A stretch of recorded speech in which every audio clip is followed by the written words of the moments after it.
খুব ঠান্ডা।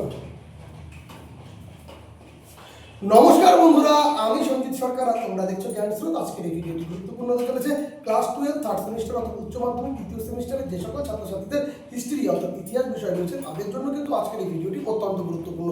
আজকের এই ভিডিওতে তোমাদের ইতিহাস বিষয়ের পঞ্চম অধ্যায় ঔপনিবেশিক নিয়ন্ত্রণের যন্ত্রাদি এর উপর তৃতীয় ভাগের ভিডিও নিয়ে এসেছি।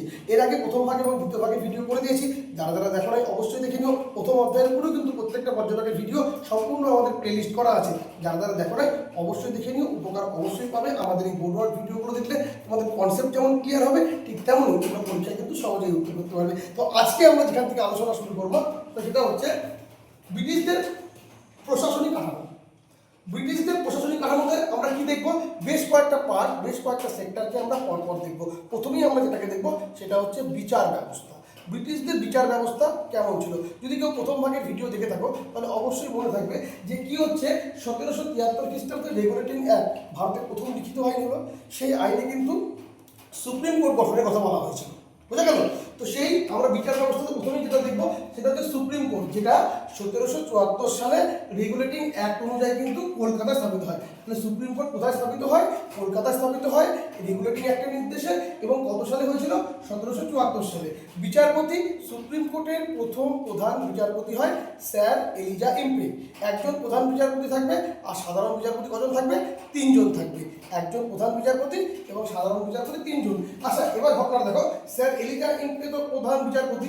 তো এবার দেখো নন্দকুমার ঘটনা। নন্দকুমার ঘটনাটা কি, যে 1774 তো সুপ্রিম কোর্ট স্থাপন হলো, 1775 সালে এই স্যার এলিজা ইম্পে যে প্রধান বিচারপতি ছিলেন তিনি কিন্তু নন্দকুমারকে ফাঁসির রায় দেন, অর্থাৎ ফাঁসি দেন, যা ইতিহাসে কিন্তু জুডিশিয়াল মার্ডার নামে পরিচিত। জুডিশিয়াল মার্ডার কোনটা? এই নন্দকুমারকে ফাঁসি দেওয়াটা, এটা স্যার এলিজা ইম্পে 1774 সালে দিয়েছিল। এরপরে আমরা দেখবো কর্নওয়ালিস কোড। কর্নওয়ালিস কোড বা কোড কর্নওয়ালিস। তো কর্নওয়ালিস কোড যেটা 1793 খ্রিস্টাব্দে হয়েছিল। এখানে কি হয়েছে? এখানে বলা হচ্ছে বিচার এবং শাসন, বিচার এবং শাসন এই যে দুটো বিভাগ এটাকে পৃথক করে দেওয়া হচ্ছে, অর্থাৎ আলাদা করা হচ্ছে, এবং প্রশাসনিক ও বাণিজ্যিক কাজটাকে আলাদা করা হচ্ছে। আরেকবার কর্নওয়ালিস কোডে কি হচ্ছে? বিচার এবং শাসনকে আলাদা করা হচ্ছে এবং প্রশাসনিক এবং বাণিজ্যিক কাজ অ্যাকচুয়ালি কি আলাদা হচ্ছে। এরপরে আমরা দেখবো ইলবার্ট বিল। ইলবার্ট বিল এটা কিন্তু বিতর্ক হয়েছিল।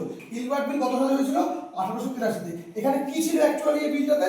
ভারতীয় বিচারকদের ইউরোপীয়দের বিচারের অধিকার দেওয়ার চেষ্টা, অর্থাৎ ভারতীয় যারা বিচারক আছে তারা ইউরোপীয় বিচারকদের অধিকার যে দেওয়ার চেষ্টা করা হয়েছিল এখানটাতে, এটা কিন্তু ব্যর্থ হয়েছিল, পুরোপুরি ব্যর্থ হয়েছিল। অর্থাৎ ভারতীয় বিচারকদের ইউরোপীয়দের বিচার অধিকার, অর্থাৎ আগে কি হতো? ইউরোপীয়রা ভারতীয়দের বিচার করতো। ইলবার্ট বিলে কি বলা হয়েছিল? যে ভারতীয় বিচারকরা কিন্তু ইউরোপীয়দের বিচার করতে পারবে, কিন্তু এটা কিন্তু পুরোপুরি ব্যর্থ হয়েছিল। এটা কিন্তু ইলবার্ট বিল, এটাকে ইলবার্ট বিল বিতর্ক বলা হয়। এটা ইলবার্ট বিল হয়েছিল কবে? 1883-তে। আর একটা দণ্ডবিধি মাথায় রাখবে, এটাও যদি তোমরা প্রথম ভাগের ভিডিও দেখে থাকো জানে থাকবে যে 1860 খ্রিস্টাব্দে দণ্ডবিধি, অর্থাৎ কোনটা? এটা ওই যে মেকলের তৈরির যে খসড়া ছিল, সেই মেকলের তৈরির খসড়াতে কিন্তু ইন্ডিয়ান পেনাল কোড প্রণয়ন হয়। ইন্ডিয়ান পেনাল কোড, বুঝা যাচ্ছে? এটা গেল বিচার ব্যবস্থা।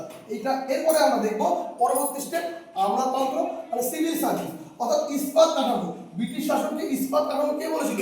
ঐতিহাসিক শেখর বন্দ্যোপাধ্যায় কিন্তু ব্রিটিশ শাসনকে বলেছিল হচ্ছে ইস্পাত কাঠামো। আচ্ছা, জনককে সিভিল সার্ভিসের জনককে 1793 সালে লর্ড কর্নওয়ালিস পদ্ধতিগত সিভিল সার্ভিস প্রবর্তন করেন। কে করেছিলেন?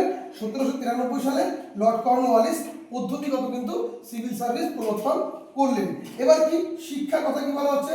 1800 সালে ওয়েলেসলি ফোর্ট উইলিয়াম কলেজ স্থাপন করছে। কত সালে ফোর্ট উইলিয়াম কলেজ স্থাপন হচ্ছে? 1800 সালে। কে করছে? ওয়েলেসলি করছে ফোর্ট উইলিয়াম কলেজ। আর এই ফোর্ট উইলিয়াম কলেজকে কিন্তু প্রাচ্যের অক্সফোর্ড বলা হতো। কাকে প্রাচ্যের অক্সফোর্ড বলা হতো? ফোর্ট উইলিয়াম কলেজকে। পরীক্ষার পদ্ধতি কেমন ছিল সিভিল সার্ভিসে? 1853 সালের আইনটাতে প্রতিযোগিতামূলক পরীক্ষার সিদ্ধান্ত হচ্ছে। কবে? 1853 সালে যে আইনটা আসতেছে, ওই যে চাকরা একটা কথা বলেছিলাম না, তো ওই এখানে কিন্তু এই আইনের প্রতিযোগিতামূলক পরীক্ষার সিদ্ধান্ত হচ্ছে। এবং 1855 সালে, ঠিক তার 2 বছর পরে, ইংল্যান্ডে প্রথম পরীক্ষা হচ্ছে। 1853 সালে কি হচ্ছে? প্রতিযোগিতামূলক পরীক্ষার সিদ্ধান্ত হচ্ছে, এবং 1855 সালে ইংল্যান্ডে প্রথম পরীক্ষা হচ্ছে। ভারতীয়দের প্রবেশ। সত্যেন্দ্রনাথ ঠাকুর প্রথম ভারতীয় আইসিএস 1863-তে। তাহলে ভারতীয়দের মধ্যে প্রথম আইসিএস কে ছিলেন? সত্যেন্দ্রনাথ ঠাকুর প্রথম ছিলেন। হ্যাঁ, কত খ্রিস্টাব্দ বলবে? 1863 খ্রিস্টাব্দ। এরপরে কি হচ্ছে? এই পরীক্ষার নিয়ম পরিবর্তন করছে লর্ড লিটন। লিটন কি করছে? এই যে সিভিল সার্ভিসের বয়স এটা 21 থেকে কমিয়ে 19 করে দিচ্ছে। কি করছে? 21 থেকে কমিয়ে 19 করে দিচ্ছে। তবে এরপরে কি হচ্ছে, ভারতে কবে সিভিল সার্ভিস প্রবর্তন হলো? 1922 সালে ভারতে প্রথম কিন্তু আইসিএস পরীক্ষা অনুষ্ঠিত হচ্ছে। তাহলে ভারতে প্রথম আইসিএস পরীক্ষা কবে অনুষ্ঠিত হচ্ছে? 1922 সালে। আর লর্ড লিটন কি করেছিল? তার আগে 1878 নিয়ম পরিবর্তন করেছিল। কি করেছিল? 21 থেকে বয়স কমিয়ে 19 করে দেওয়া হয়েছিল। বোঝা যাচ্ছে? এরপরে আমরা দেখবো হচ্ছে পুলিশি ব্যবস্থা। প্রথমে দেখবো ওয়ারেন হেস্টিংসের কথা। এই ওয়ারেন হেস্টিংস কিন্তু জেলায় জেলায় কিন্তু ফৌজদারি ব্যবস্থা গঠন করেছিল। কি করেছিল? জেলায় জেলায় ফৌজদারি ব্যবস্থা গঠন করেছিল এবং 1781 খ্রিস্টাব্দে বা সালে পুলিশি ব্যবস্থায় সংস্কার করেছিল। ওয়ারেন হেস্টিংস জেলায় ফৌজদারি ব্যবস্থা গঠন করলেন এবং 1781 সালে কি পুলিশি ব্যবস্থা সংস্কার করলেন। আর কর্নওয়ালিস, এই লর্ড কর্নওয়ালিস কিন্তু 1793 খ্রিস্টাব্দে থানায় দারোগা নিয়ম প্রথা চালু করতে হবে। দারোগা নিয়োগের প্রথা কি করতেছে? এটা লর্ড কর্নওয়ালিস কিন্তু 1793 খ্রিস্টাব্দে থানায় দারোগা শব্দ শুনে থাকবে, এই দারোগা নিয়োগের কথা চালু করতেছে ফার্স্ট কর্নওয়ালিস। আচ্ছা, নেপিয়ারটা কি বলতো?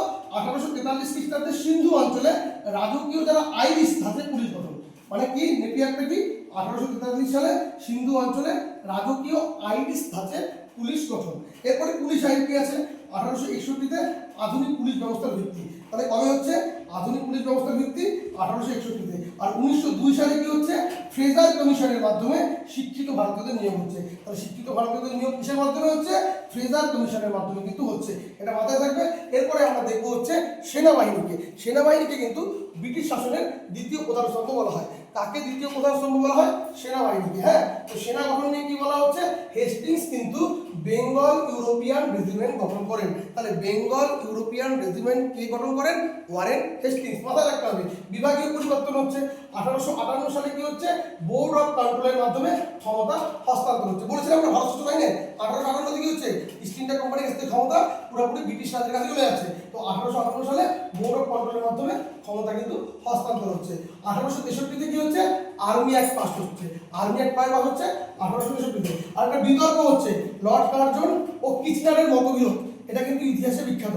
এই লর্ড কার্জন এবং সেনাপ্রধান এবং বড়লাটের মধ্যে এই বিখ্যাত মতবিরোধ, সেটা কিন্তু লর্ড কার্জন এবং কিচনারের মধ্যে। কিচনার, লর্ড কার্জনের সঙ্গে কার বিরোধ ছিল? কিচনার।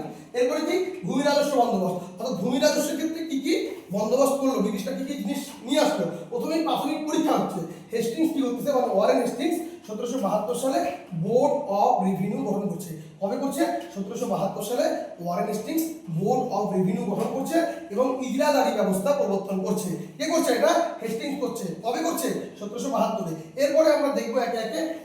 প্রথমে হয়েছিল পাঁচসালা বন্দোবস্ত, অর্থাৎ 5 বছরের জন্য জমি বন্দোবস্ত করা হতো। এটা হয়েছিল 1772-এ। ফার্স্ট টাইম বলা হলো যে 5 বছরের জন্য সবাইকে জমি বন্দোবস্ত দেওয়া হবে। এটা কিন্তু ওয়ারেন হেস্টিংস প্রবর্তন করেছিলেন। তারপরে দেখলো কি 5 বছর একটা ঠিকঠাক করে কাজ করছে না, তখন ওরা বললো 5 বছর না, এবার থেকে 1 বছরের জন্য হবে। আর এই 1 বছরের জন্য বন্দোবস্তকে বলা হচ্ছে একসালা বন্দোবস্ত। এবং এটা হয়েছিল 1777-এ। প্রথমে 5 সালা হয়েছিল, তারপরে 1 সালা হয়েছিল। দুটাই হেস্টিংস করেছিল, কিন্তু দুটাতে কিন্তু সেভাবে কোনো সাফল্য লাভ হচ্ছিল না। এরপরে লর্ড কর্নওয়ালিস আসলেন। এই লর্ড কর্নওয়ালিস আসার পরে কি হচ্ছে? তিনি 1790 খ্রিস্টাব্দে কিন্তু 10 সালা বন্দোবস্ত প্রবর্তন করলেন।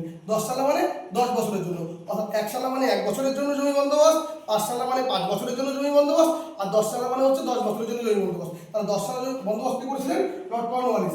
কবে করেছিলেন? 1790 খ্রিস্টাব্দে। পরবর্তীতে কি হচ্ছে?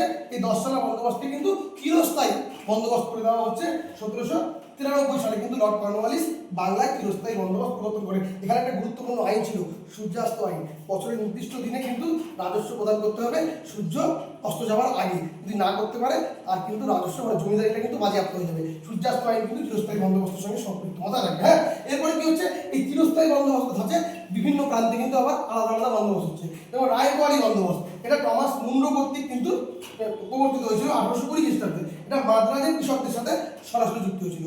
কাদের কৃষকদের সঙ্গে? মাদ্রাজের কৃষকদের সঙ্গে সরাসরি যুক্ত হয়েছিল। এটা রায়বাড়ি বন্দোবস্ত 1820-তে হলো এবং টমাস মুন্ডো কিন্তু এটা প্রবর্তন করেছিলেন। এরপরে মহলবাড়ি বন্দোবস্ত, এটা 1822 সালে হচ্ছে উত্তর পশ্চিম প্রদেশ, অর্থাৎ উত্তরপ্রদেশ, পাঞ্জাব, হরিয়ানাতে কিন্তু মহলবাড়ি বন্দোবস্ত হচ্ছে 1822-এ। এটা কে করছেন?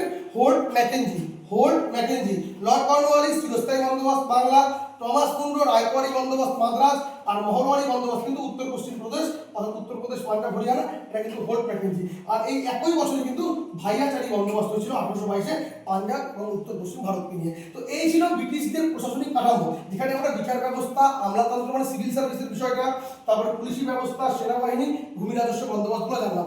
এর মাধ্যম দিয়ে কিন্তু আমাদের পঞ্চম অধ্যায় ঔপনিবেশিক নিয়ন্ত্রণের যন্ত্রাদির কিন্তু 3টে ভাগের ভিডিও হয়ে গেল। যারা যারা এই সালগুলো মাথায় রাখতে হবে, ঘটনাগুলো মাথায় রাখতে হবে, ক্যারেক্টার মানে কোন চরিত্র কখন কি করলো এটা মাথায় রাখতে হবে, বুঝতে পেরেছো?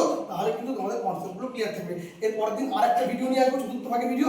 আশা করছি সেই ভিডিওর মাধ্যমেই তোমাদের এই অধ্যায়কে আমরা শেষ করে দেবো। প্রত্যেকটা বোর্ড ওয়ার্ড ভিডিও দেখো, আশা করছি প্রত্যেকটা বোর্ড ওয়ার্ড ভিডিও দেখলে তোমাদের কনসেপ্ট যেমন ক্লিয়ার হবে, পরীক্ষার সহজে উত্তর করতে পারবে। কেমন? তো আজকের মতো ভিডিও এখানেই শেষ করছি। যার যদি ভিডিওটি ভালো লেগে থাকে লাইক করবে, কমেন্ট করে তোমরা তোমাদের মতামত জানাবে, বন্ধুদের মধ্যে শেয়ার করবে।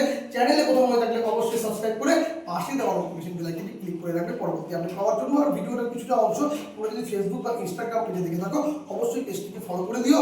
আর যারা যারা আমার কাছে অনলাইন বা অফলাইনে টিউশন করতে চাও বা পেড নোট নিতে চাও, তারা অবশ্যই কন্ট্যাক্ট করতে পারো 7384384758 নম্বরে। সকলে খুব ভালো থেকো আর ভিডিও দেখো। Tata, bye bye.